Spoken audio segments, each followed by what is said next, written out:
صلی اللہ علیہ وسلم نے فرمایا، یہ بادل زمین کو سیراب کرنے والے ہوتے ہیں، اللہ تعالیٰ انہیں ان لوگوں کی طرف ہانکتے ہیں جو اس کا شکر ادا نہیں کرتے اور اسے پکارتے نہیں۔ پھر آپ صلی اللہ علیہ وسلم نے پوچھا، جانتے ہو تمہارے اوپر کیا ہے؟ عرض کیا، اللہ اور اس کا رسول زیادہ جانتے ہیں۔ آپ صلی اللہ علیہ وسلم نے فرمایا، یہ رقی یعنی اونچی چھت ہے جس سے حفاظت کی گئی، اور یہ موج کی طرح ہے جو بغیر ستون کے ہے۔ پھر پوچھا کہ جانتے ہو کہ تمہارے اور اس کے درمیان کتنا فاصلہ ہے؟ صحابہ کرام رضی اللہ تعالی عنہ نے عرض کی کہ اللہ اور اس کا رسول زیادہ جانتے ہیں۔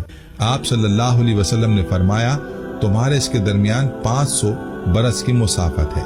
پھر آپ صلی اللہ علیہ وسلم نے پوچھا کہ جانتے ہو کہ اس کے اوپر کیا ہے؟ صحابہ کرام رضی اللہ تعالی عنہ نے عرض کیا، اللہ اور اس کا رسول بہتر جانتے ہیں۔ آپ صلی اللہ علیہ وسلم نے فرمایا، اس سے اوپر 2 آسمان ہیں جن کے درمیان 500 برس کا فاصلہ ہے۔ پھر آپ صلی اللہ علیہ وسلم نے اسی طرح 7 آسمان گنوائے اور بتایا، ہر 2 آسمانوں کے درمیان آسمان و زمین کے درمیان کے فاصلے کے برابر فاصلہ ہے۔ پھر آپ صلی اللہ علیہ وسلم نے پوچھا کہ جانتے ہو اس کے اوپر کیا ہے؟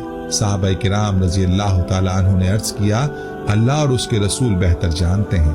آپ صلی اللہ علیہ وسلم نے فرمایا، اس کے اوپر عرش ہے اور وہ آسمان سے اتنا دور ہے جتنا زمین سے آسمان۔ پھر آپ صلی اللہ علیہ وسلم نے پوچھا، کیا تمہیں معلوم ہے کہ تمہارے نیچے کیا ہے؟ صحابہ کرام رضی اللہ تعالی عنہ نے عرض کیا، اللہ اور اس کا رسول بہتر جانتے ہیں۔ آپ صلی اللہ علیہ وسلم نے فرمایا، یہ زمین ہے۔ پھر آپ صلی اللہ علیہ وسلم نے پوچھا، تمہیں معلوم ہے اس کے نیچے کیا ہے؟ صحابہ کرام رضی اللہ تعالی عنہ نے عرض کیا، اللہ اور اس کا رسول بہتر جانتے ہیں۔ آپ صلی اللہ علیہ وسلم نے فرمایا، اس کے نیچے دوسری زمین ہے، پہلی زمین اور دوسری زمین کے درمیان 500 برس کی مسافت ہے۔ پھر پوچھا، آپ صلی اللہ علیہ وسلم نے 7 زمینیں گنوائیں اور بتایا کہ ہر 2 کے درمیان اتنا ہی فاصلہ ہے۔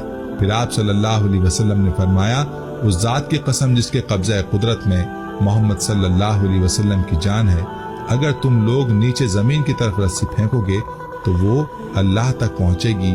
اور پھر یہ آیت پڑھی، هو اللہ الآخر والظاہر والباطن وہو بکل شیء علیم، سورہ حدید آیت 3۔ وہی ہے سب سے پہلا اور سب سے پچھلا اور باہر اور اندر اور سب کچھ جانتا ہے۔ جامع ترمذی جلد 2 حدیث نمبر 1246، قرآن کی تفسیر کا بیان، سورہ حدید کی تفسیر۔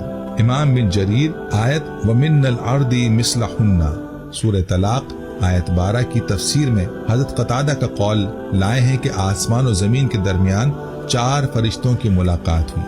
آپس میں پوچھا کہ تم کہاں سے آ رہے ہو؟ تو ایک نے کہا 7ویں آسمان سے، مجھے اللہ عز و جل نے بھیجا ہے اور میں نے اللہ کو وہیں چھوڑا ہے۔ دوسرے نے کہا 7ویں زمین سے، مجھے اللہ نے بھیجا ہے۔ تیسرے نے کہا